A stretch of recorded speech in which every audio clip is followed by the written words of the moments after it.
Shalom. And I want to start off by giving all praise, honor, and glory to Yahweh, Bahashem, Yahweh Shai, Bahashem, Wachachodash. Double honors to my teachers, the head apostles, and elders of Great Millstone, and salutations to Akim that's out there listening, pushing for this word with truth and sincerity, and your few Akwat as well that's listening with sincerity. Alright, today, just coming back at you guys through the spirit and power of Yahweh, Bahashem, Yahweh Shai. And hey, the curses are not going to be upon us forever, man. Okay? Jake currently being at the bottom. When I'm saying Jake, it's short for Jacob. It's Jacob, is one of the forefathers, right, of our nation. Which that nation is what? The nation of Israel, right? Which consists of the so-called blacks, Latinos, and Native Americans. Okay? But the point being, our people are not going to be at the bottom, all right, forever, man. Okay? We're in the last captivity. This is the last captivity, man. Okay, we're at the toes, all right, in the statue that in the book of Daniel.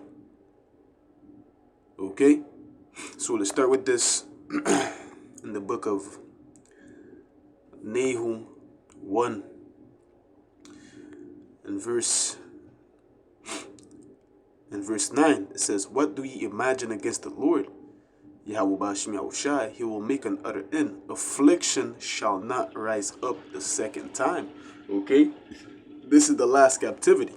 After this captivity, there's not going to be another one. Okay? It says affliction is not going to rise up a second time. Because once, the kingdom of heaven is established, once Yahweh Shai is ruling the planet Earth, okay? Yahweh Shai's kingdom is going to be an everlasting kingdom. All right? It's not going to end. Okay? That's why affliction is not going to rise a second time.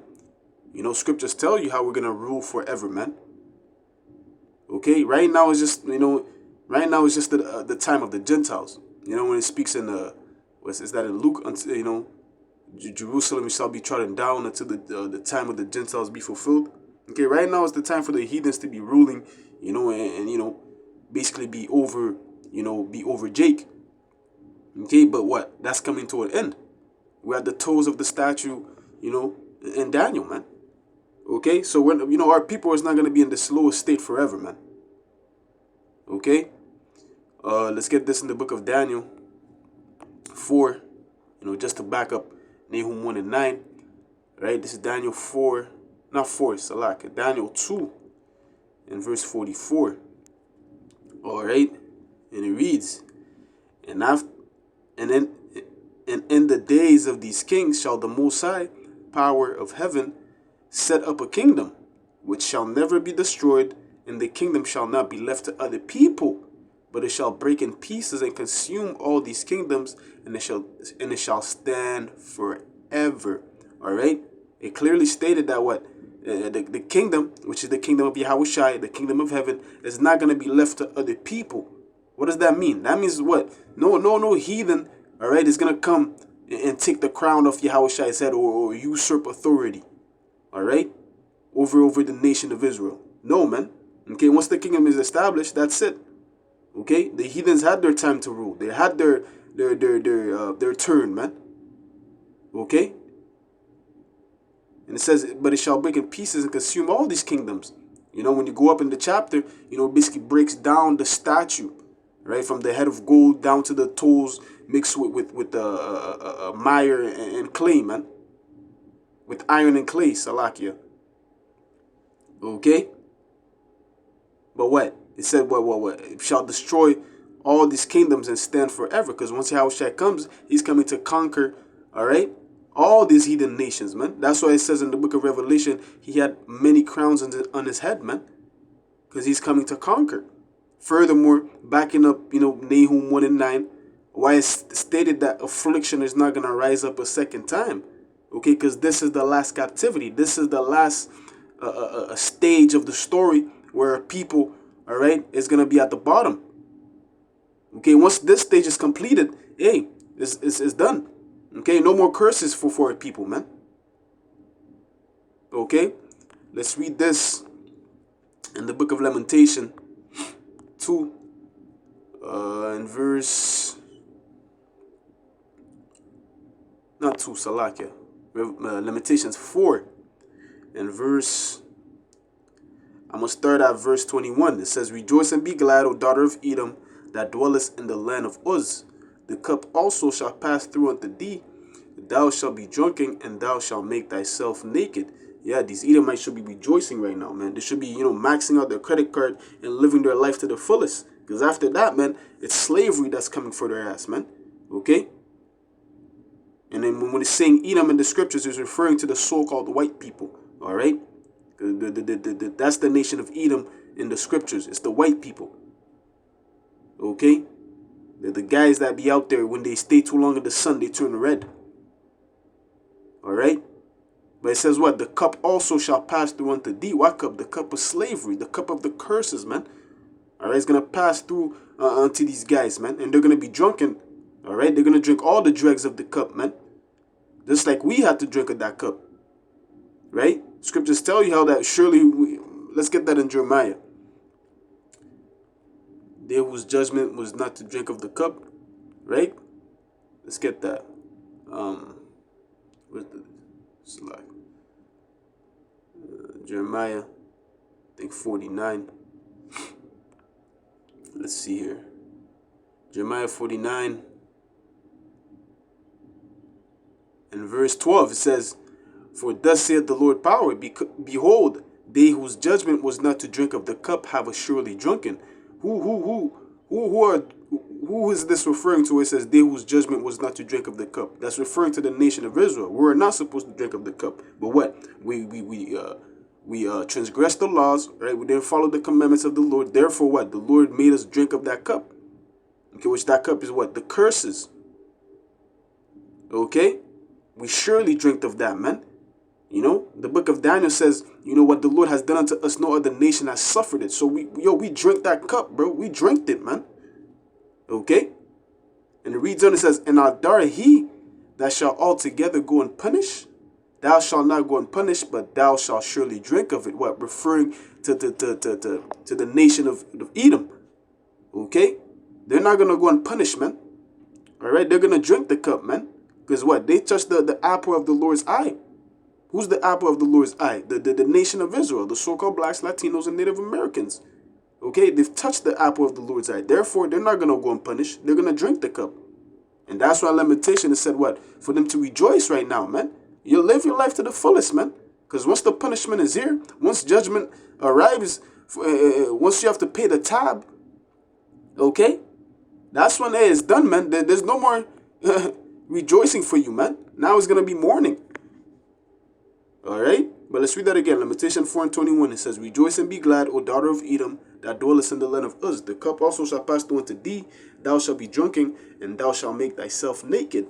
The punishment of thine iniquity is accomplished, O daughter of Zion. Okay? When it's saying daughter of Zion, it's referring to the what? To the nation of Israel. Okay? He will no more carry thee away into captivity. He will visit thine iniquity of daughter of Edom. He will discover thy sins. But the point here is that what? The Lord is no more going to carry us into captivity, man. Okay, that's why when I started this lesson, I said what? We're not going to be in the state for forever, man. Okay, we're not going to be under the curses under the curses forever. Okay? It's coming to a point that the Lord is going to take that cup away from us and give it unto Esau, starting with Esau and the rest of these other nations. Okay? Because in Deuteronomy, it speaks about how like all these curses are going to come upon our enemies. Right? The curses that we had to suffer. Right? But what? The point, but what? Salakia. What was I going to say? Yeah, but what? Right now is the last stage of our captivity, man. Okay? That's why it said what? In Lamentation it said that damn, let me go back. I just read it, hey, showing you that why we need deliverance, man, in this flesh, man, at times. So like, anywho, yeah, that's why it stated, right, in Lamentation 4:22, that the punishment of our iniquity is accomplished. Okay, because once again, this is the last captivity that the Lord is going to put us through, right? But let's get the Deuteronomy 30:7, and it reads, And the Lord thy power will put all these curses upon thine enemies, and on them that hate thee, which persecuted thee. So all our enemies, okay, starting with Esau, Edom, all right, trickle on down to the rest of these heathen nations, they're gonna drink that cup. The curses are gonna come upon them. It's gonna be a reversal. Right now we're at the bottom, right? Right now we're drenched in the curses. The curses are upon us like a skunk. When the skunk farts on you, that stench is on you for for a good amount of time until you wash with tomato or whatever, right? That's how these curses are upon us, man. It's like a stench, man. Okay, but what? Once Yahushua comes and delivers his elect, hey, those curses are gonna be reversed, man. They're gonna come upon our enemies, man. Okay, and Psalms 83 gives the list of enemies that we have, man. Okay, how they have taken crafty counsel, to cut us off from being a nation, man. Okay, so those curses are gonna upon them, and it's justice. Okay, it tells you in the book of Thessalonians, it's a righteous thing with the Lord to recompense tribulation to those that trouble us, man. And these nations, they have troubled us. Okay, this is 2 Thessalonians 1 and verse 6. It says, seeing it is a righteous thing with the Most High Yahweh Bashim Yahushai to recompense tribulation to them that trouble you. It's a righteous thing, man. Okay, you can't just touch the chosen people of the Lord like that and just get to ride off in the sunset, man. Okay? Judgment is going to have to be played out. All right? It's a righteous thing with the Lord to recompense tribulation to those that trouble us, man. Because they indeed have troubled us. Zechariah 1 and 15. The Lord was a little displeased by what? The heathen, they helped forward the affliction, man. They went far above. They were far and beyond, man. Okay? And we're going to go far above and beyond, man. Okay? But what? Hey, we're coming to a point of time that, hey, the Lord is getting ready to take the curses off of us, man. Right? Let's get this in take Ezekiel 16. Is it 16? Let me see. No, it's not 16. Bear with me for a minute. Yeah, Ezekiel 17 and verse 24. It says, and all the trees of the field shall know that I, the Lord, have brought down the high tree, have exalted the low tree, and dried up the green tree, and made the tree, made the dry tree to flourish. I, the Lord, Yahweh Bashim, shall have spoken and have done it. Yeah, the Lord is going to bring down the high tree. Who's the high tree? Esau, Edom. Okay? Psalms 37 and 35 tells you how, Esau as a green bay tree. Matter of fact, let's get that real quick. To prove how that Esau is that high tree, he's that green tree, like we just read. Right? This is Psalms 37 and verse 35. And it reads, I have seen the wicked in great power and spreading himself like a green bay tree. And we know who's the wicked. The wicked is Esau, Edom. Okay, the so-called white man. All right. He has spread himself like a green bay tree, all right, upon the whole earth, spreading his philosophies, all right, upon all nations, man, everywhere. Okay. But what? The Lord is going to bring him down, all right? He's going to bring down the high tree and exalt the low tree. Who's the low tree? The low tree is the nation of Israel, because currently speaking, we are at the bottom, right? But what? The Lord is getting ready to exalt us, okay, to take the curses off of us, all right, and put us in the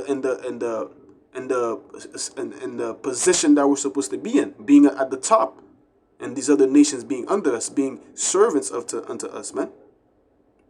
Scriptures speak about how the Lord is going to give us beauty for ashes, right? That's like what? The Lord taking the curses off, all right, and putting blessings upon us, man. Okay? Once again, man, the curse is not going to be upon us forever, man. Okay? The Lord is going to give us a makeover, all right, and then wash us from our filth, all right? And then take those curses off of us and put it upon Esau first and foremost and the rest of these heathen nations, man. Okay? For 1,000 years, these nations are going to be in servitude. Okay? But after that, they're going to have their own land and, do whatever they want to do, right? In righteousness, following, the laws. Okay? But let's read this, Isaiah 61 and verse 3.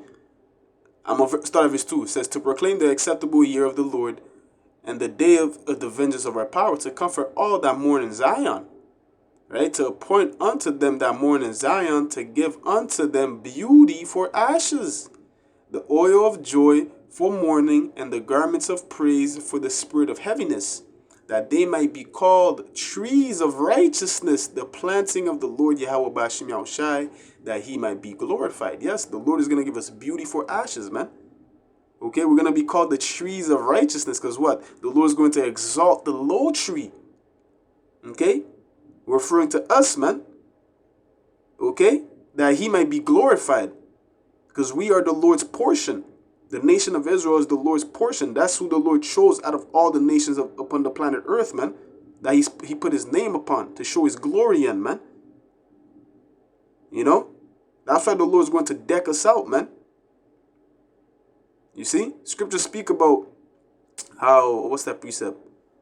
Where we're going to be like a crown of glory in the Lord's hand. Okay? It's going to be undeniable, you know, who the chosen people of the Lord is, man. Once the kingdom is established, man. He's going to give us beautiful ashes, man. He's going to give us a proper makeover, man. Okay? So, hey, we're not going to be under these curses forever, man. Okay? There's a change coming. And that's the hope that we have, you know, that keeps us going each and every day in this wicked rulership, man. Knowing that, yo, this is not the end be all, man. There's an end to this madness. Right? As Asaph, you know, Psalm 73, it says what? Then went I to the house of the Lord, then I understood their end. Let's get that in Psalms. Close off on that. Okay, this is Psalm 73.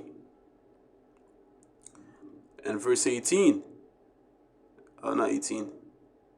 And verse 17, it says, until I went into the sanctuary of the Most High, Yahweh Bashim Yahushai, then understood at their end. Yeah, until we came into this truth, man. Until the Lord, you know, opened our eyes and started supping with us. Right? Then that's when we understood, yo, there's an end to this madness, man. There's an end to Esau's rule. There's an end to this heathens, you know, looking down upon us. All right? Thinking that we're nothing, we're spicks, we're niggas, we're just monkeys that came from the jungle. No understanding. Okay? Now we understand that there's an end to this. Now we understand that, yo, we're not supposed to be in this lower state. Okay? We're supposed to be the hierarchy or the ruling class, all right, of the earth, man. Okay? And Jake should behave as such, man. You know? Walking, you know, remembering yourself that, yo, you're Yashra Allah, man. You're one of the princes of the power, man. Okay? And the Lord is not going to keep us in the slowest state forever. He's going to exalt us very soon, man. All we have to do is just, you know, keep on fighting and hold fast.